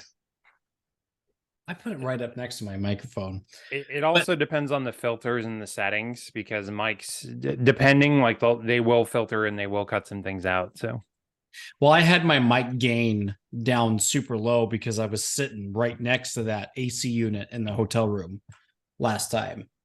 But now I have my mic gain up super high because Kitty and I are sharing the mic, that I was scared that it would be too quiet otherwise. well, let's see. Do anything like, yeah, I don't know where else to go with this one. I'm kind of stumped for any other questions or any other ideas. All right, here, I got the soda. Let's try this.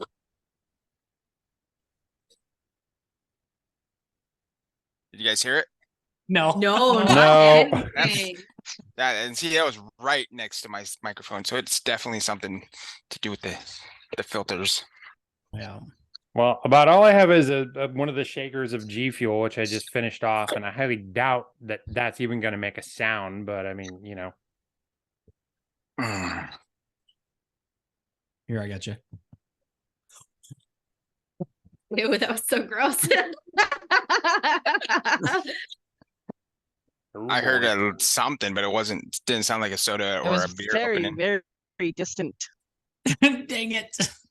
I was right up next to the microphone. Oh, I got mine. Let's see if we can get this. Okay, well, what about K to Kitty? Do you guys have any questions for each other? Because us dudes have been asking questions. I think we covered most of it. Yeah. All right. Do you think there's anything in tabletop gaming or video gaming that you feel has leveled up your mothering experience? Is there anything that you've done in your gaming life that you have been able to translate as to being a mom? Mm, Maybe just that, since we're homeschooling our boys, teaching people new games versus teaching little kids how to read. I mean, it takes a lot of patience, especially for those like some of our friends who aren't gamers necessarily. So their concept of like, when you meet a gamer and you try to teach them a new game, they have a base understanding of how a lot of things work, and it's pretty easy for them to catch on. But when you have somebody who doesn't play any games and you try to teach them a new board game, it's a whole different learning curve. I mean, I remember the first time my friends were trying to teach me how to play Magic, and I was so confused. I did not understand why we were doing certain things or what the point of doing certain things was. I felt like I was asking so many questions. I feel like I probably asked the same question like 2 or 3 times before it finally clicked. But then it was kind of funny. Like once I grasped how Magic worked, I feel like I grasped the concept for a whole new world. And so it's the same thing when you teaching little kids how to read, you got to understand that there's no base for them. And so helping me be patient with them as we're going through the steps, I guess. That's probably the closest thing that I can answer that with. Okay. yeah, I don't think there's any games that have helped me become a better parent. It's just playing games, playing tabletop, playing video games for so long has helped me be more patient, more open-minded, I guess, to understanding and maybe finding new solutions to problems, because you're always going to run into puzzles that you don't know how to play or know how to solve. So you come at it from 100 different positions, and sooner or later one of them works. And that's basically what parenting is. Okay. What about okay, so if we're going to role-playing games, I'm trying to think of some role-playing games where you specifically play as a mother. And there was something about one of the questions we had just asked a moment ago where I was like, all I could think of is playing the new God of War game, where you're specifically playing a father who's in charge and in caring for his son. But when you're looking forward to the future of wargaming, would you, or wargaming, TTRPGs or even video games, would playing a matronly or specifically a mother type character be something you're interested in? If you make the next RPG character that you make, would you play as a mother versus playing an adventurer that doesn't have any ties to kids? For me, I don't like the idea of the kids in like the worst settings, because all I can think of is, what is that movie where the Nazis like make her choose between Sophie's Choice? Yes, I can't handle children getting hurt. That's the height of Meryl Streep's career. So for me, no, I would not. I can't. I don't want anything to do with motherhood in my gamings. Depends. Like if I'm playing like tabletop game and like say I'm the dowager queen and I have to go and fetch an artifact to legitimize my son's role, that would be cool. I might make that character tonight. Oh, that would But be. on the other hand, there's a game that came out a couple years back called We Happy Few. And the second act, you are literally playing a mother who has to leave her infant child alone to go collect resources, and I couldn't do it. I had just started playing it not long after Little Bear was born, and I had to stop. 100%. I had to stop. I could not accept leaving an infant alone. I couldn't do it. Or I had to stopped playing. I deleted the game, and I had to walk away and go spend time with my son because he was exactly that age, and it just freaked me out. Yeah, it's Oh, I those are the can't do stories it. I Yeah, like. I can't do children in games. And also too, it's like maybe it's different as a dad, but because you get time away, well, at least for you, because I'm a stay-at-home mom, but like for you leave and you come back and you get a chance to do things. So in a way, you're kind of, doing the fatherly role, but my role as a mother, and at least in my position, is to be with them 24/7. So for me, I want to escape. I don't want to play a game where I'm playing a mother when I just play right. mother all day. Well, so for me, I mean, if I can, I know we're talking about moms, but I think of games like Heavy Rain. Kay, I know you play PlayStation games. Have you ever played that one? I was just I looking at Heavy tried. Rain. It is so French. It's painfully French. It's all right. So that one of the 4 characters you get to play as is a dad who is looking for his younger the one son, because the other son tragically gets hit by a car at the very beginning of the game, which is heartbreaking. And that was before he even had kids. It was heartbreaking, but I know what I would do as a father for my kids, let alone what I would do as a mother for my kids. I don't, I imagine that relationship is like foundationally different on so many on so many levels. Well, when you risk your life to bring somebody else's life into this world, it feels a lot different. Yeah. So you were saying there's specifically, it's a secret world adjacent game. It's called The Park. It is technically a walking simulator, but you are literally a mother going through an abandoned amusement park looking for her son. What was the name of the game? One more time. You cut out for us one. The Park. The Park. The Park. Okay, The Park. The Park. It is, like I said, it's a secret world adjacent game. It takes place in the same universe. And it is one of my favorite walking sims. You are literally walking through an abandoned amusement park looking for your son. And it is heartbreaking and touching and just brutal, like emotionally brutal, especially now as a mom. What was it about that one versus We Happy Few that made you want to play that one versus the other?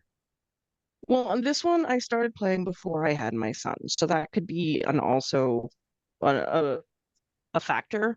Fair. But okay. This one, you are looking for your son. You're not leaving him behind. Oh, I see. Yeah, that makes sense. I know I became far more emotional. Like I started crying during movies a lot more after I met Kitty. And then once we had kids, oh man, I'm like an emotional wreck for some of the easiest movies to digest. But I can't do things with kids, like when kids get hurt or killed in movies. I can't do it. I literally, I can't physically handle it anymore. Did you watch Critical Role? What was the show? Vox Machina? Vox Machina? No, I've never been into Critical Role. See, I wasn't, but one of my friends that I played D&D with in Montana, the Chumley brothers, Gene Good, Kyle Konauer. If you guys listen to the show, I love you guys very much. But I wouldn't say they forced me. They persuaded me endearingly to watch the first episode. And in the very first episode, towards the end of it, there's a couple of kids that are succumbed to the evils of a very evil blue dragon. And that's what pulled me into the show. I was like, I want to see that blue dragon get his shit kicked in for hitting up kids. Well, I mean, that was dragon die in the very first episode. No, it's like 2 or 3 in, and spoiler alert, everybody. But spoiler. Yeah, it's 2 years old. There's no more spoilers. Yeah, I'm pretty sure anybody who wants to watch it has watched it by now. And if you haven't, it's 2 episodes in. You have like 8 episodes after what we just spoiled for you to watch. Get over yourself. It's Critical Role. And anyway, that was one of the height of the show. The game was like 6 years ago. Because it's just a copy of what happened in the game. I mean, oddly enough, for the season and for the story, the thing That's what it took to get the character serious. If you remember that, it was like they were literally like, "Yeah, we got our asses kicked. I don't think we can do this." Blah blah blah. And then they came back to the village, and they saw that everyone was dead, and they found that coin that Vax had given over to the one boy or something like that. And then they were like, "Oh, it's on." Like that was what actually got them to do that. All right, so while we're on that, so we can talk about, we can roll back a little bit. The company that owns the Conan license is Paradox Entertainment, and they sub-license it out to companies like Modiphius, Monolith, and those companies. Marvel, I think, it has the rights to do the comics right now.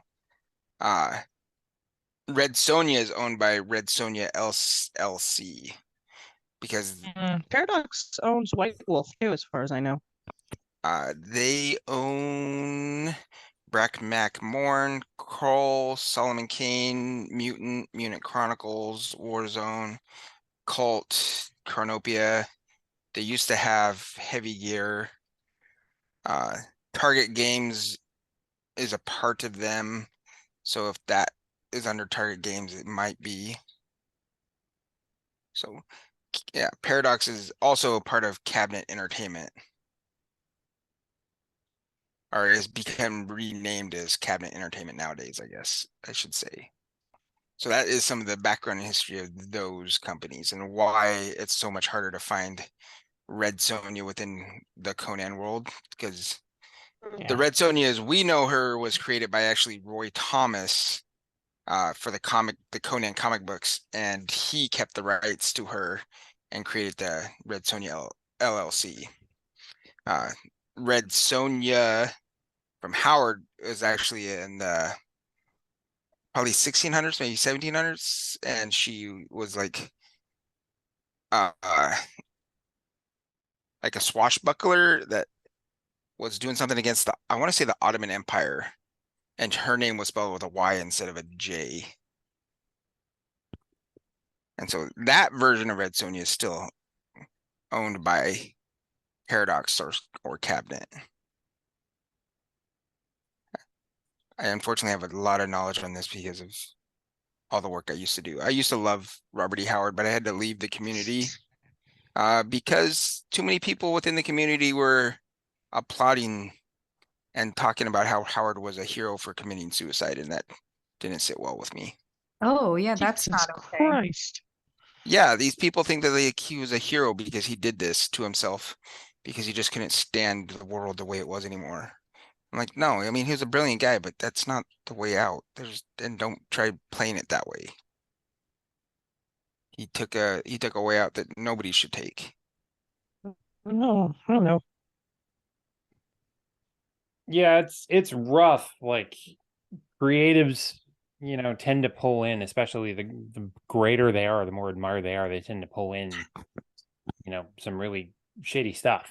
And, unfortunately, like looking at guys like, Robert E. Howard, looking at like H.P. Lovecraft, like they died relatively young, and it was kind of sad, but A lot at of least really great artists did. Who else? Trying to think of the one who did the really famous one. Gosh, I don't know. Like the artist Picasso.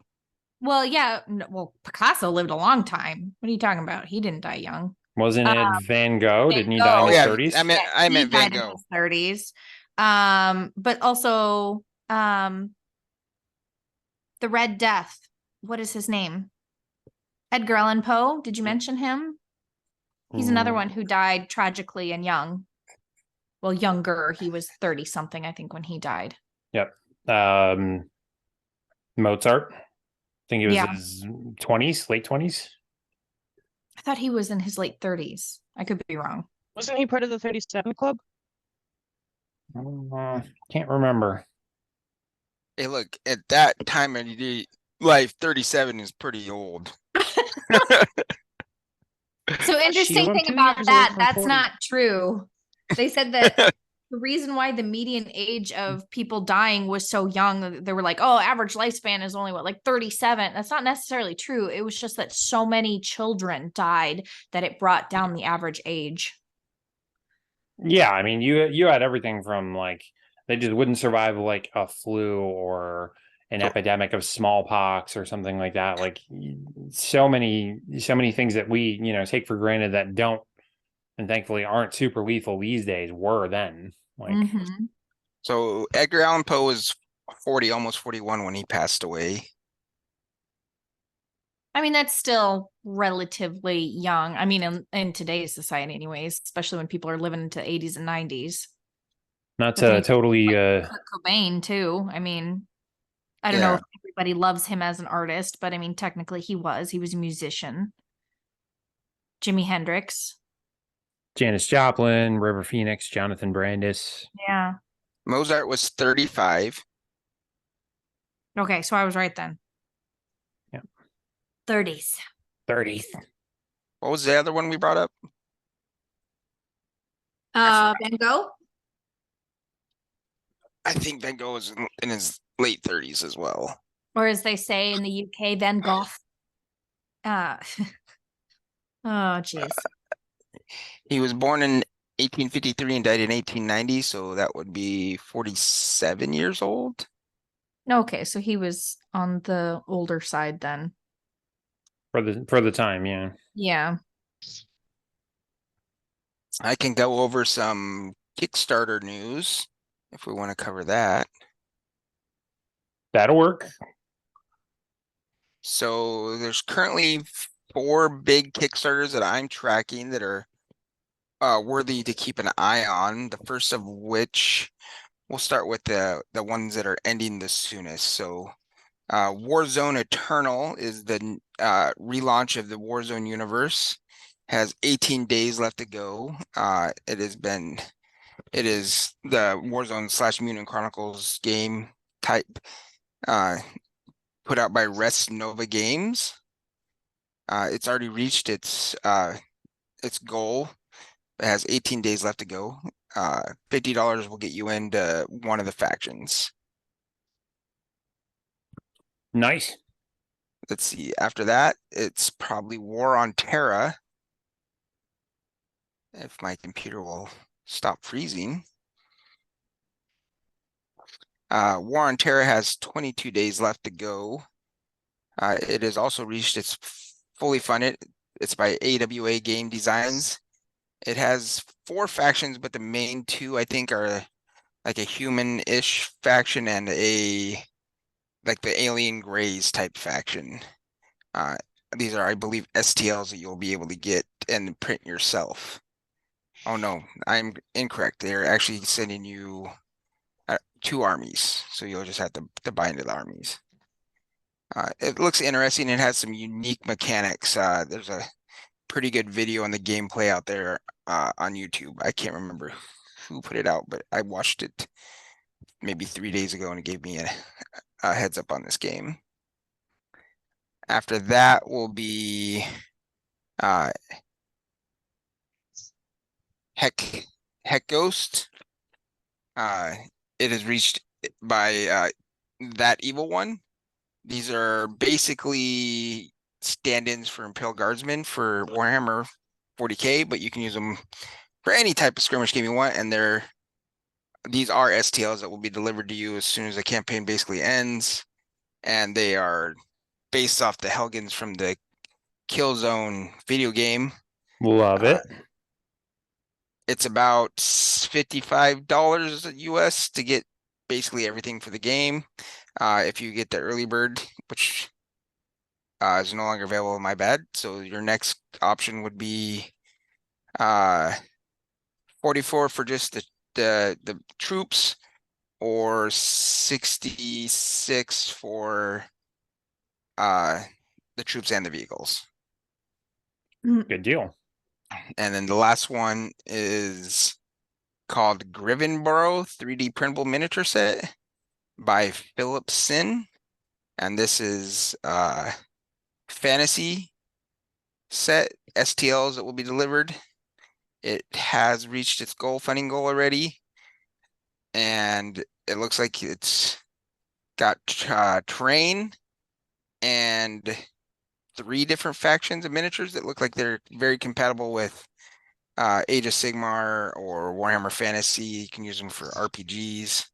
One of the factions looks like they're based on the Bretonians from Warhammer Fantasy.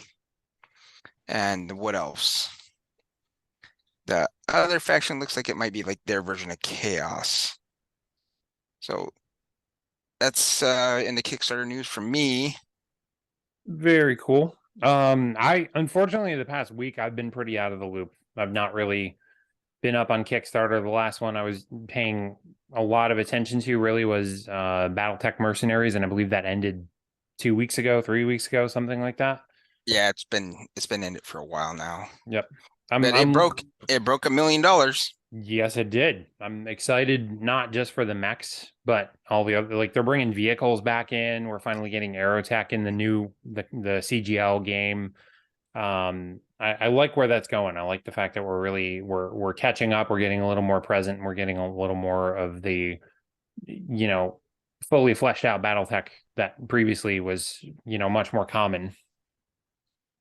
They also, Privateer Press announced the new faction for Warcaster Neo Mechanica 3 days ago. Lost Legion. The Lost Legion. Yep, they went a little bit more in depth in it, and I believe their next Primecast that they're going to do, I believe we might see some preview art, if not the actual STLs for the miniatures. We've had preview art for a couple of months. I think the only thing we haven't seen yet is STLs. Also, if I understand correctly, they're going to be doing this new faction in the same style as War Machine is, so they will be 3D printed. Yep. If I understood what I was being told. Yeah, they're doing resin with these guys. They're moving forward with 3D printing on them. I don't know any sort of degree what they're going to do with the older factions. I think they're just going to use up all the metal till it's gone, which, smart. But yeah, everything from now on, everything new is going to be 3D print. That's pretty much all the hobby news I have for this week, I believe. Oh, I did. This isn't super new. I just found out about it today, and an old standard of the hobby industry, Anotonics Workshop, closed up their shop probably 2 or 3 months ago. I went to re-download some of my STL files that I'd bought through them, and they don't exist anymore. Ouch. Luckily, I think I have them backed up somewhere, so I'll just have to double check and see if I can find those. Here's hoping, man. Yeah, like I said, I'm not too much up on the news right now. Well, we pre-ordered, or we did, we got Cthulhu Death May Die the next season. And I guess it's going to be coming in soon, so I'm pretty stoked about that. That intrigues me. I've kind of been more and more interested into Cthulhu just because I've been listening to more and more Lovecraft, and I'm just kind of rounding out getting all the stories and everything. I think I played 1 or 2 games with a buddy way back before I knew anything about it. I don't, it was so far back, I don't really remember much, and I didn't understand the lore, so I was just kind of lost. But I've been looking at getting into that again lately. So let me know what you think of it when you get into it. Well, we have the first 2 seasons, and I freaking love them. I mean, they're really good. So I don't know what the next one will be like, but I assume it'll be good because it's just based off of more of the other game, or the other, not games, the other stories and stuff. So funny story, in the beginning of Pat and I relationship, I got the flu and it hit me so hard. I basically was delirious bedridden for 3 days. And I kept getting really bad migraines due to the flu. And so I couldn't even focus my eyes. It was so bad. And Pat laid in bed with me and read me H.P. Lovecraft stories. Aww. Until I recovered. And then afterwards, now we just play every Cthulhu type game that we can possibly get our hands onto. Hallmark of the relationship right there. Yeah. It was, I felt bad for him, but because he basically just had to baby me for 3 days. But I mean, I feel like I've made up for it with all of the times I've had to baby him while he's sick. There we go. It's a give and take thing. Yeah. But no, it was I had never even heard of H.P. Lovecraft until Pat introduced me to him. And I think my favorite is Shadow over Innsmouth. Ooh, good one. I think I like At the Mountains of Madness. Oh yeah, Pat likes that one too. Rats on the Walls. I love Rats on the Walls. It was the first Lovecraft story I ever read. That's the second one that I was going to say is Rats in the Walls. That's such a good one. Actually, don't think I've ever read that one or listened to it. It's a good one. I really Did you Go ahead. did you ever play Eternal Darkness? That sounds really familiar, but I don't think I did. It was on the GameCube. It was very Lovecraftian in its nature. People played the GameCube. See, the only thing I remember from the GameCube is Crash Bandicoot. But that's because I didn't own it. It was my best friend's older brother who had it. And whenever he would let us have a turn on it, that was one of the few games that we were able to play. I remember Crash. I mean, that was, PlayStation was my first console. So obviously that was part and parcel with everything. Like every demo disc had a Crash game on it at that point. So I think I went from the Nintendo, the actual Nintendo Entertainment System, to a Nintendo 64.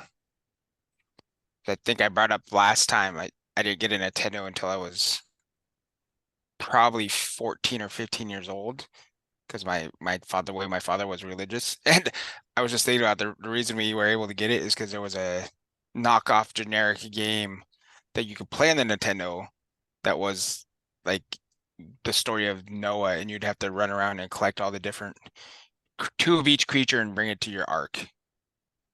That sounds really adorable. I want it. It's like before Pokemon. Go collect them all. I just vividly remember that game just now when we were talking about video games. I'm like, why is this game just coming into my brain?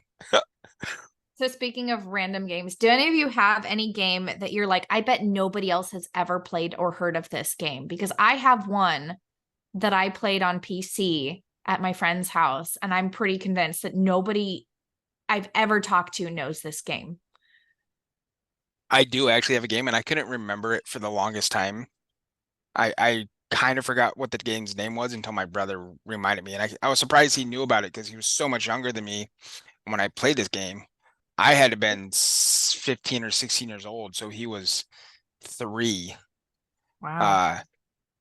And the name of the game is Kill, Crush, and Destroy, and it's an RST game in the vein of like Command and Conquer, but the Earth's been destroyed by nuclear explosions, and the humans are just re-emerging back up to the surface, and they're encountering all the mutant humans that were left from the fallout. So the 2 factions are fighting against each other. I swear nobody else has ever heard of this game because I brought it up to a lot of people when I was in the Marine Corps.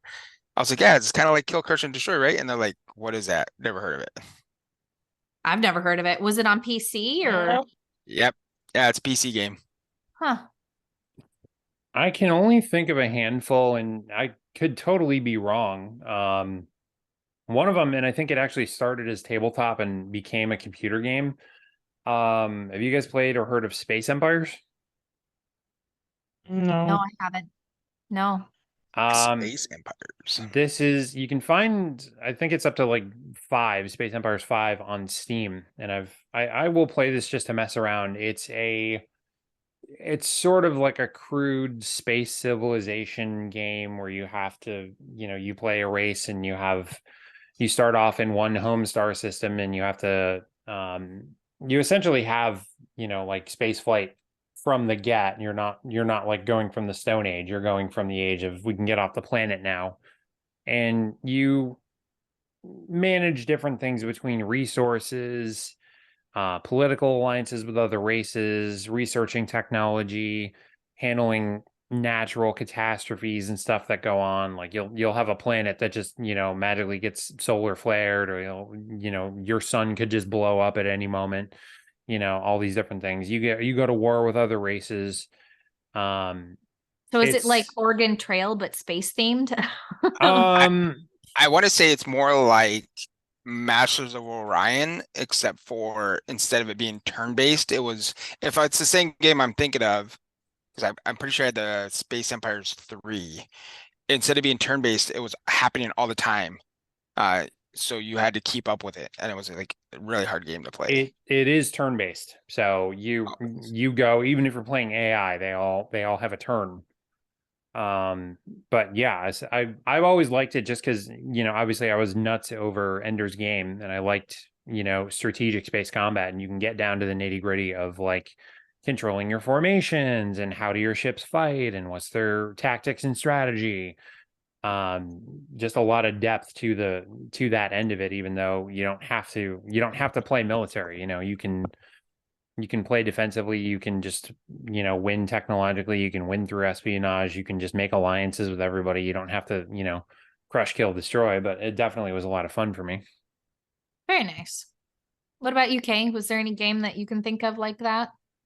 Well, I have a couple. The park being one. Nobody really knows about that except me, at least that I've discovered. Another one in the same universe is Moons of Madness. Um, what else was there? Apparently Eternal Darkness, nobody's heard of. Are those all PC games as well? The first two are PC games. Eternal Darkness was for the GameCube. Oh, that's right. What else is there? There was Echo, the dolphin. I don't know if anybody else played that one on I the remember that. Genesis. I was gonna say I remember Echo the Dolphin on the Genesis. I can't think of any others. There was a Disney game. I want to say it was on the Super Nintendo where you played through all the like you played as like one level was you playing as Simba, another level was you playing as Pocahontas. I cannot for the life of me remember what it's called though.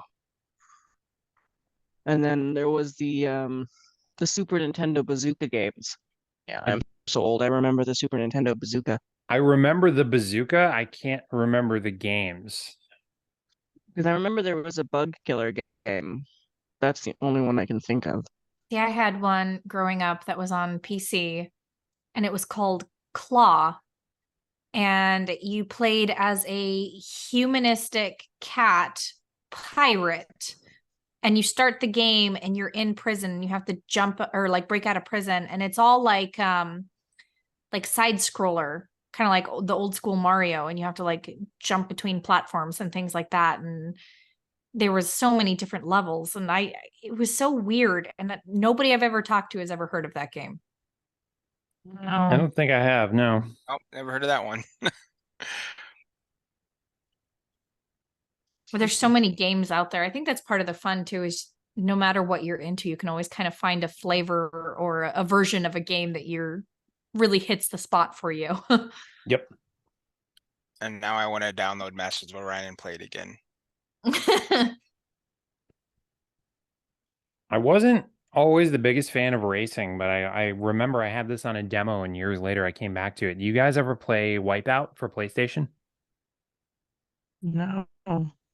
Oh yeah, Wipeout. Yeah, like I the remember that the game. the anti-grav racer. Yeah. I had a pod racing game for my Nintendo 64. That was I fun. remember that. Racer Revenge, was it? I think so. Something like that. I just remember you got to like build your pod racer and swap out parts, and then you'd race and earn more money, and then you could buy better parts, and that one was fun. So the I've never game I been was much thinking for of driving games. the game I was thinking of when you were talking about Space Empires is actually called Galactic Civilizations. So I didn't have Space Empires. It's the newest one's on Steam. I think you can get it for like $5 or $10. So Wow. Oh, I just thought of a new one. Another game. It was on PlayStation 2 or 3 and the Xbox. It was called Wipeout. No, Whiplash. And it was one of my Skating favorite game? games when it came out. No, no, it was similar to Ratchet and Clank. You were playing as a bunny attached to a weasel, and your job was to destroy um the lab that had been testing makeup and stuff on you. I think I saw a preview for Stupid that game, but I awesome. never played it. It was stupid fun. It was the best fun I've ever had. The weasel, no, the bunny was immune to freaking anything, and you could light him on fire and set fire to things, put him like make him electrical, and just your whole job was to destroy everything. Like, the Lego games where you can destroy everything. This was destroy everything. You got money for, like, you got points for how much money you will cost this company. Oh, geez, that's awesome. Kind of sounds like Destroy All Humans with maybe a couple That's less limitations. Yeah. I just laugh at the idea of an alien character playing off all the stereotypes. That sounds like Jack Nicholson. I tried playing that game on the PlayStation 4 when it was re-released, and I got halfway through it, and I don't know, there was one segment where I just couldn't get any farther, and I'm just like, no, I'm done. There was one that I would go absolutely nuts on back in the PS1 days. You guys remember, did you ever hear about Machine Hunter? Nope. No. I It played was, Monster Hunter. yep, I know that one. Machine Hunter was the concept basically was you are a special forces guy, and there's this weird technology that allows you to take over and inhabit the body of a robot.